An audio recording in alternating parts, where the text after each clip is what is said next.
Today is January 6th, 2020. It's 10 a.m. East Coast time.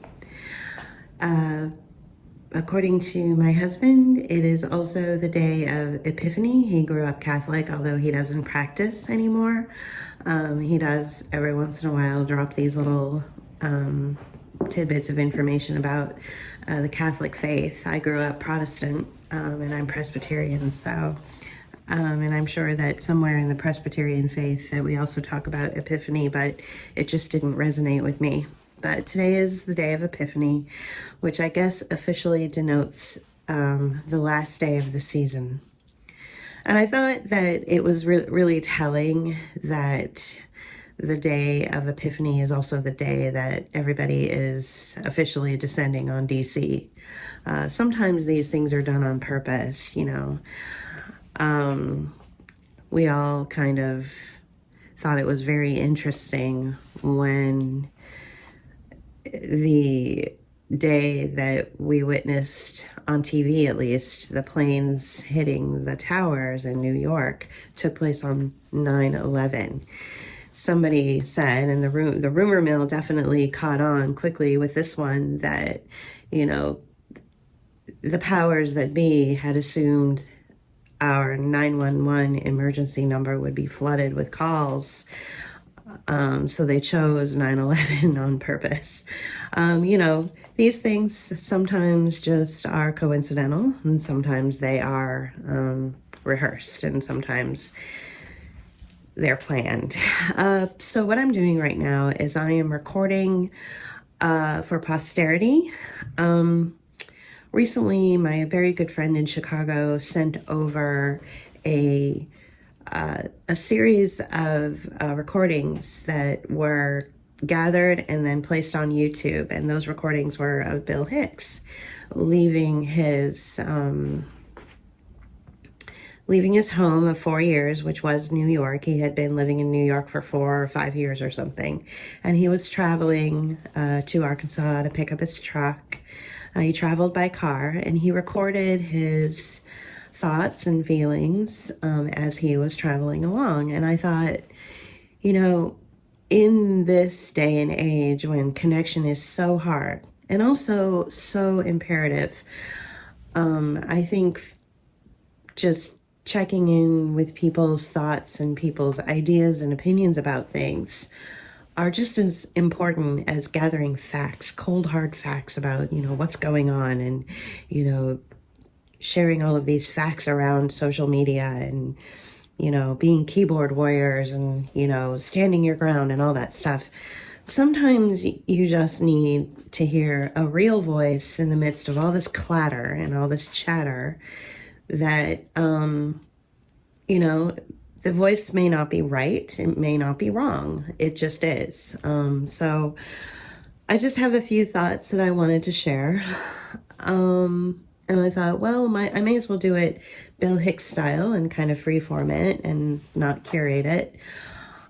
We received a lot of really excellent feedback from our kitchen table discussion that we archived and put on our Facebook page. And I'm surprised, or on our YouTube page, and I'm surprised that YouTube kept it up, because it was just filled with F-bombs. But we're not the only podcasters, researchers. We're not even researchers. We're just artists. We write poetry and make music and put our ideas to video essay format. We don't pretend to be even, you know, as well, you know, we don't pretend to be like a Whitney Webb or a Corey Morningstar or an Alison McDowell type. We have no illusions about that. We're the creatives.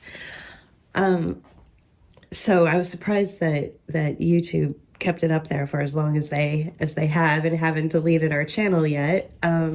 But we do have 2 strikes, so the channel may go away.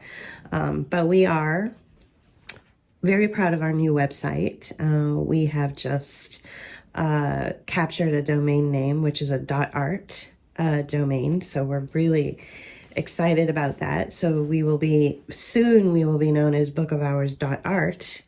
So, this is the thing with artists, is they never are satisfied. They never want to get comfortable with the way that they portray their artwork and the way that they move through the art world. They always want to reinvent themselves and recreate themselves and keep themselves, fresh and interesting and new. One of the first times I ever actually saw this kind of growth, I was looking at an exhibit at the Art Institute in Chicago. And I was with my friend, Brecht, who is from England, and he went to MIT, and he was named after the playwright. I haven't spoken to him in 20, 25, maybe 30 years. But I have this distinct memory of walking through this art exhibit with him. And I was also with my other friend, who's originally from Pittsburgh, who lives in Chicago, and he's lived in Chicago for the last 25 plus years. And we were watching I believe it was it Rodin? I don't remember. I wish I could remember the artist, but I remember being so moved, and I was very young. I was early 20s, I think. And the artist, during his first round of artistry, during his first creative exercise, he was very dark. So, and I believe it was oil-based painting, so a lot of his paintings were black with dark colors, and they were dark and mysterious and horrifying in some cases.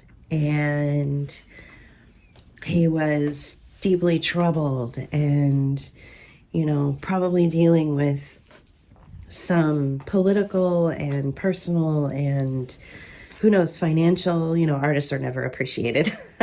Financial things, like artists go through. We have these processes, right? And I remember the way that the display, the way that the Art Institute had curated the gallery of his work. It was really wonderfully done. So you walk through, you read about the artist, and then you go into the room and you look at all the paintings and the writings, and then you head into another room, and the other room is a little bit different. You could tell that his paintings had become more abstract, even more abstract. They were not something that you could really pin down. And I was like, oh, that's interesting. And then my friend Brecht got very excited, and he said, come look. And he took me by the arm, and he took me to the next room, and he said, now look at this. This is when he found new life. He married a young woman. He had a bunch of children. And look at this. And it was this brightly colored room with all these vibrant, happy paintings that were just, filled with joy and sun shining and brightly colored flowers and children with cherubic faces, and, the movement as they would run or sit with their mother or their nanny or whatever he was painting. And I was like, oh, wow, can we do this again? So I could see the transition. I could see the transition from darkness to light in this painter's exhibit. I could see it. It was such a wonderful transition. And I thought, wow, he was older, much older, but he had found new life with his young wife and his young children. New life. And, that's what we really need to focus on. We need to focus on new life, new hope. We need to make our own new normal, so to speak. And we'll try to be here for you guys as much as we can. We'll try to explain things. We'll try to make you feel something. A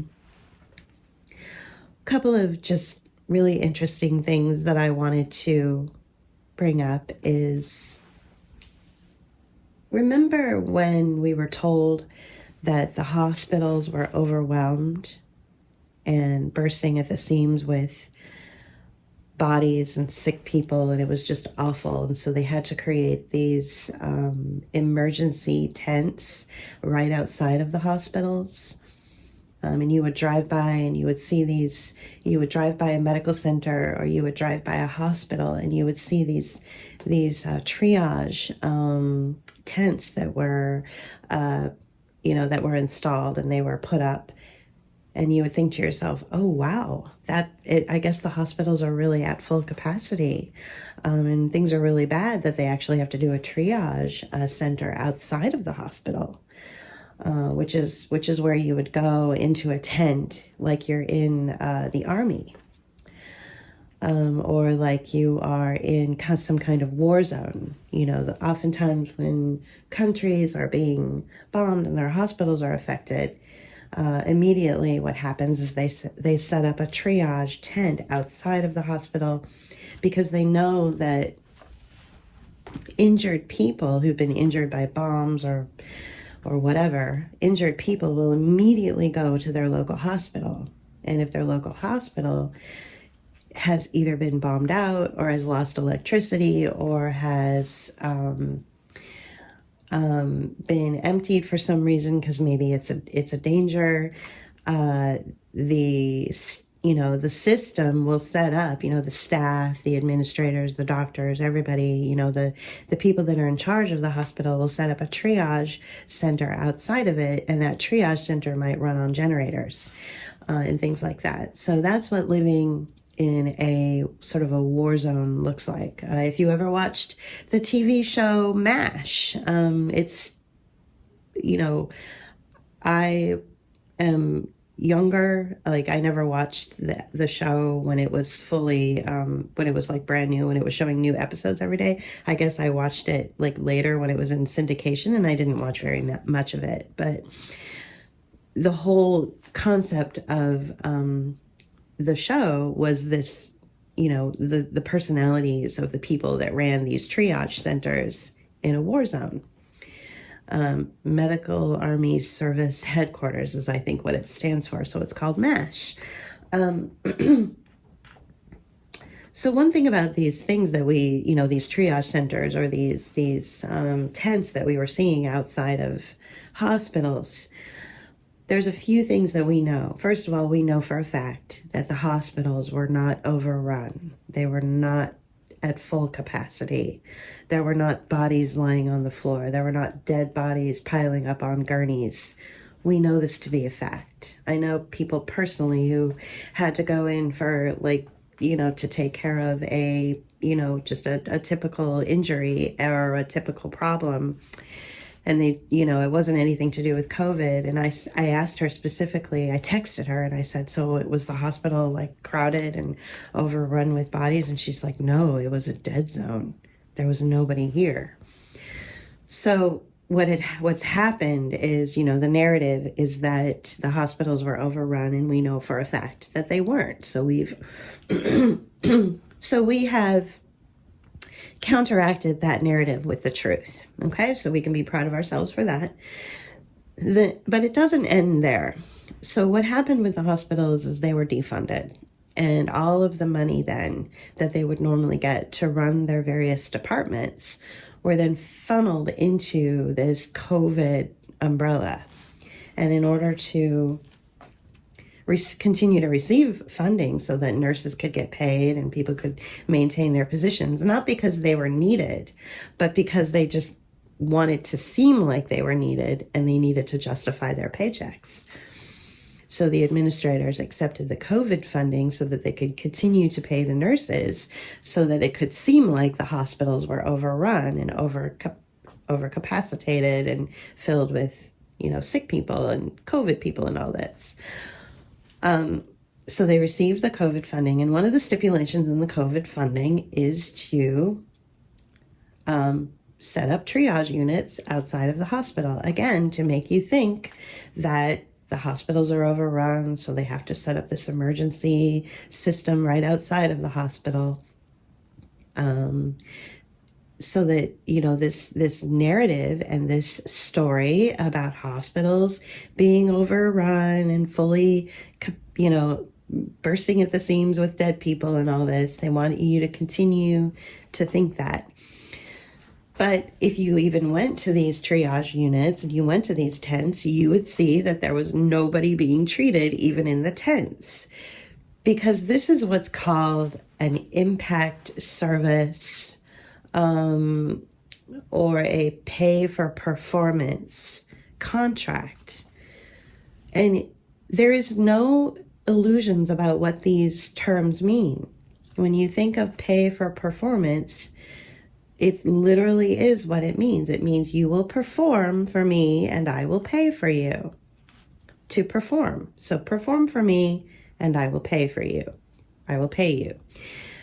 That is a pay for performance contract or an impact investment. Impact means we need you to make an impact on the public. And that in this particular situation, hospitals, hospital administrators, in this particular situation, what we need you to do is impact the illusion that we are overcapacitated, that we don't have enough room for people to be treated inside a hospital. We need you to impact this illusion, okay? So that's an impact investment and a pay for performance contract. All right, so I hope these terms, you really need to understand what they mean. You need to understand so that when you are standing up for yourself and when you are diagnosing the situation as it is, and as you are describing the situation as it is, that you use this kind of terminology. Pay for performance contracts. That's what that is. You perform and I will pay. You impact the market, or you impact the illusion that we need these triage centers and you will get paid. All right, so that was part of the stipulation with the COVID funding and anything under these various stimulus packages that have come out, so-called stimulus packages. It's the same thing with the restaurants and the diners and the galleries and all the things where they make you, stand 6 feet apart or wear a mask, or so at some point they're going to make you have a COVID app on your phone, or else you will not have it will not be allowed entrance into the concert or the museum or the zoo or, the park or whatever. Okay, so you either have the COVID app, which proves that you are free of a disease, which no one's ever really proven exists. You have this COVID app, which proves it, or you will not be allowed access to the event or to the show or the movie, the concert, the zoo, even the school at some point. That's why they want all the kids on tablets. But that's another story. So let's go back to these triage units that were set up outside of hospitals back in April or May. It's really important that we don't let the stress of what's happening in our lives right now and the anxiety that we are always feeling, we're constantly feeling anxious about what's going on in the world, whether it's, corruption in politics, or whether it's, rigged elections, or whether you're feeling hurt because you have a whole slew of friends and family members that have attacked you and dropped you, because you choose to engage in critical thought. And you also might be having more of an existential moment during this time than other people. I know people personally that they don't really care about the right or the wrong. All they really care about is that they are going through this metamorphosis, this emotional change, and they're having these existential moments, which sometimes put them in crisis mode. All right, so there's a lot of that going on too, where nothing is really black and white. So, but that's also a different, a different message, So let's keep it simple. Let's go back to those triage units. All right, so we're looking at pay for performance contracts. We're looking at impact investment. So the other thing that it does to you is on a psychological level, say, you're driving to Starbucks and you're going to go through the drive-thru of Starbucks and you're going to get a latte and you're feeling okay.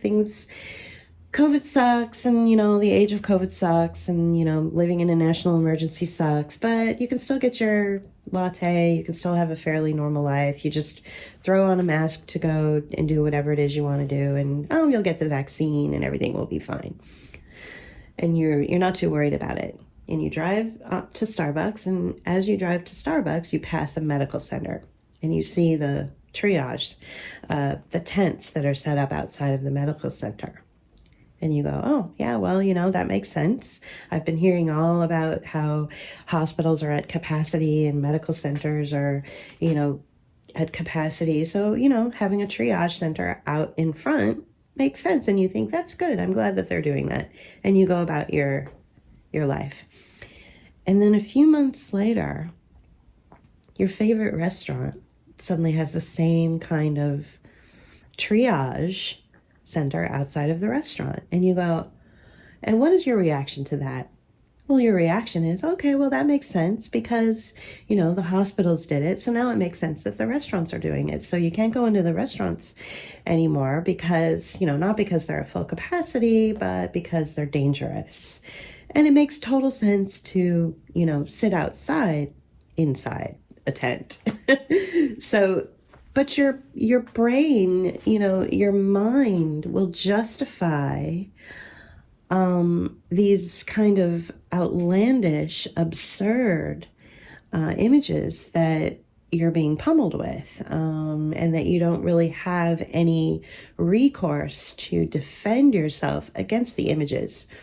I often think of psychological warfare as bombs. We're being bombed right now. This is war. And since it would be unheard of for, FEMA, who's basically in charge of everything right now, since it would be unheard of for FEMA to start, sending jackbooted thugs down the street and cracking skulls and dropping bombs, and having our own military turn against its own people, that would be wildly insane. That would be horrible, if that happened. So what they do is they commit another kind of warfare on you, which is psychological warfare.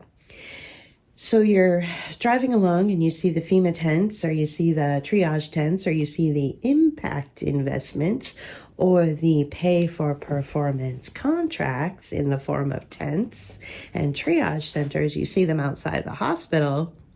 So it would make total sense to you to see them outside of the restaurants. Now, listen to me carefully. Where is this headed next?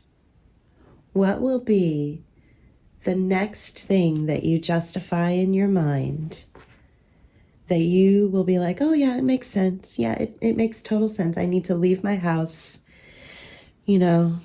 just pack a suitcase or two. Oh, total sense. I really need to do this and go live in a tent.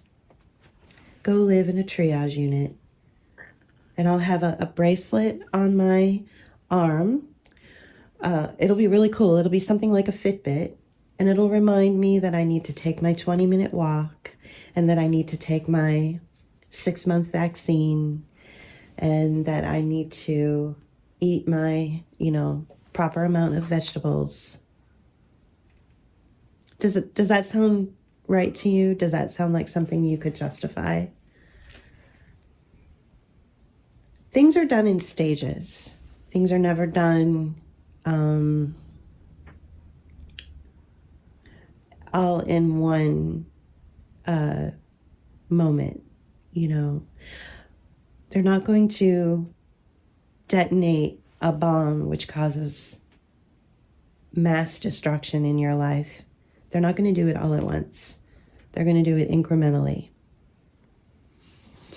But I'd like to take you back to where I began when I was in my late teens, early 20s, walking through the Art Institute of Chicago and looking at an exhibit. And the first room that I walked into, all of the paintings were dark. It was very dark. The artist was in a dark, dark place. Some people would say, oh, he'd been black-pilled. He was in a dark place. He saw no hope. But he worked through whatever that was, and he came out the other side with new life, new joy, and new hope. What I'd like to do is try to help you get to that point a lot quicker. I don't want you to have to go to the end of your life to find that joy and to find that splendor. I would like you to see it right now, because I'm truly convinced that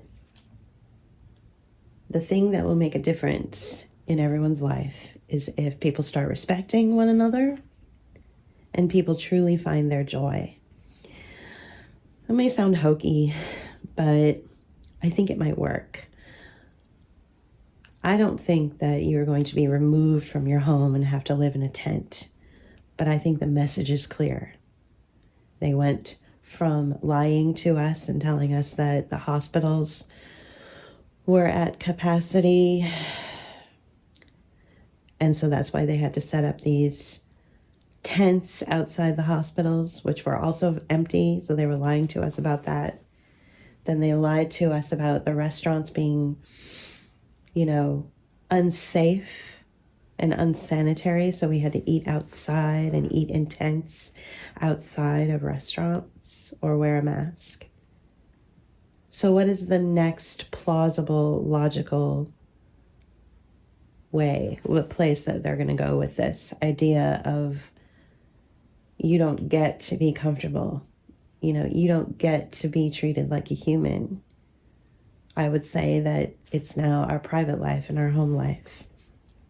When people say that they're very concerned about a Kamala Biden presidency, Kamala and Joe Biden don't have the power, but the investors and the corporate companies and the tech companies that are all invested in this kind of life for you, they do have the power.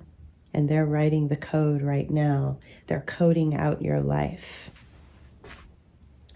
And so, how do you break the code? How do you become a hacker to break that code, to keep your life, to keep your joy, to keep your freedom or your sovereignty? How do you break that code? With joy, by being human.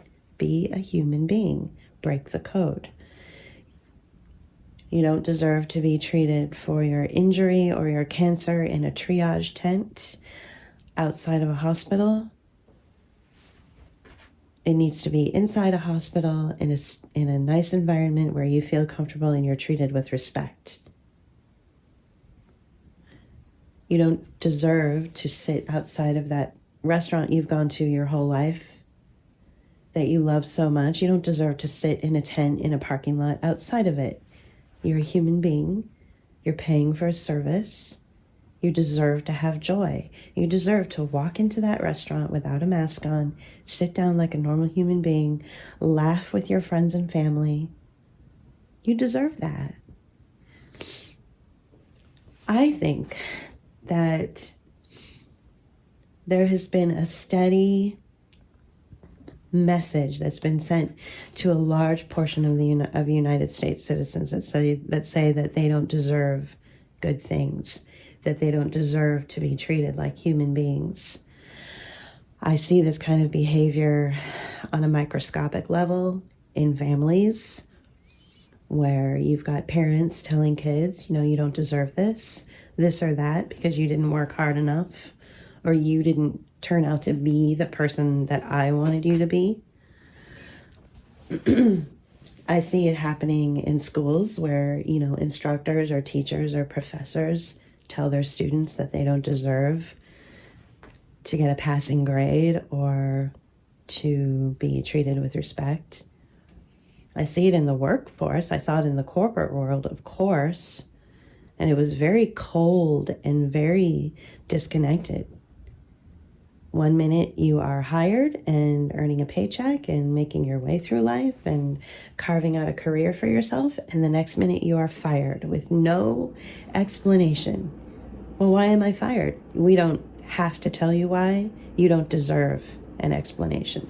So this kind of language that is also embedded and seeps into law, into our justice system, is all about making sure that we know that we don't deserve to be treated with respect. And we do. And that artist, that painter that I saw when I went to the exhibit back, 30 years ago, he was working through this. His dark, dark place was when everyone told him that he didn't deserve to be respected as an artist. But he kept working through it until he met somebody that said, "You're a wonderful artist. You have a bounty of talent. Let yourself go. And I love you." And so she married him and bore him children. And suddenly his artwork became vibrant and beautiful. So I really truly want to impress upon people that you deserve to be treated with respect. And if you are going to go someplace or be around people and they are not going to respect you for whatever it is that you're about, whether it's, you don't want to wear a mask because that's your personal choice and you want to be respected for your personal choice, and they're disrespecting you, then walk away. Don't engage, don't fight, don't try to make a point. You leave that toxic interaction, you leave that toxic relationship, and you respect yourself, even if it means you have to be alone for a little while and work through it, just like the artist did. In that dark, dark place, he was told that he didn't deserve to be respected as an artist, but he kept working through it. And in the next phase of his life, when he was working through that and respecting himself, his paintings became more abstract and interesting. And then it's through that somebody met him and said, "I love this and I love you." So we need joy and respect. And once we have joy and respect and we respect ourselves, what comes out of that is love. People want to put love first. And I think that's wrong. I think what should come first is self-respect. And with self-respect comes pure joy. And when people see that about you, they will fall in love with you and they will respect you. And it will be a cycle. And it will expand. So let's not get caught up in the minutia too much of details and facts and graphs and statements from doctors and quotes from all of these well-respected scientists throughout the world. Let's also remember to look within a little bit. And also, just keep it very simple. Those tents that you saw outside of the medical centers, and they're probably still there, and those tents that you see outside of restaurants and diners and cafes, that's all about a pay-for-performance contract. That is paying someone to perform. You perform, I will pay. And that's an impact investment. We need you to impact the market. We need this entire world to be covered with tents and triage units and emergency, tents that look like, war zone. We need that image to be impacted in people's minds. So it's an impact investment. Same with the mask. The mask is needed to impact an idea or impact a thought. So I hope this reaches people who are unreachable. I know our audience already knows everything I'm saying, and I appreciate that. And I so appreciate our patrons for believing in us and appreciating us and respecting us. And I hope that this message can also resonate with those people who don't.